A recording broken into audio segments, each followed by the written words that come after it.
Corona पीड़ितों की दास्तां पेश करता पद्मश्री आचार्य कौलक्लूरी इनाक द्वारा रचित प्रवास उपन्यास में आपका स्वागत है।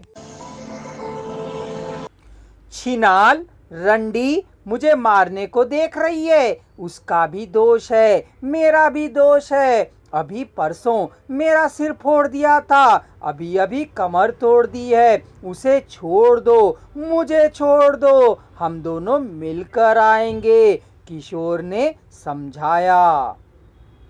यह सुन रमा और जोर जोर से रोने लगी। जयेश की माँ के साथ स्वर मिलाकर रोने लगा। मौके की नजाकत समझ अन्य औरतों ने जोर जोर से हल्ला मचाना शुरू कर दिया। उसने गलत काम किया है, उसे क्या छोड़ना होगा? औरतों ने पूछा।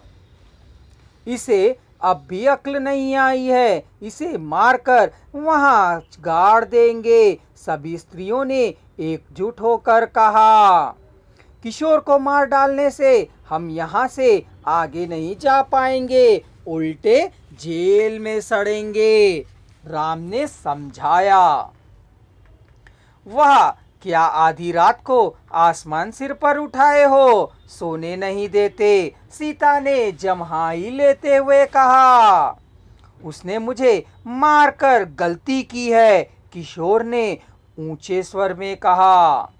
उसके पास ना गए होते तो वह तुम्हें क्यों मारती? उसे नींद से जगाना तुम्हारी गलती है, इस अपराध के लिए तुम्हें सजा मिलनी चाहिए। उसका आदमी मर गया है, इसकी पत्नी मर गई है, यदि दोनों एक हो जाते हैं तो कितना अच्छा होगा। इसे यह समझ नहीं है, उसे गुस्सा अधिक आता है। किसी का भी प्रमाद ना होने जैसा परिष्कार बतलाइए, सीता ने कहा। मेरी कमर तोड़ देने के कारण उसे सजा देकर मुझे सजा दीजिए, किशोर ने कहा। तुम गलती करने जा रहे थे तो उसने अपने को बचाने के लिए उस अंधेरे में मारा होगा, यह कोई गलती नहीं है। रमा के ऊपर तुम्हारा गिरना गलत है, रतन ने कहा। मैंने कोई गलती नहीं की, वह मुझ में मोह पैदा कर रही है, मुझ में मोह पैदा करना उसकी गलती है, किशोर ने अकड़ते हुए कहा। यदि तुम्हें मोह हुआ है तो इसमें रतन माँ का क्या दोष है? रतन ने उसी से पूछा। उसके कारण मुझे मोह हुआ है, इसलिए वही इसकी जिम्मेदार है, किशोर ने कहा।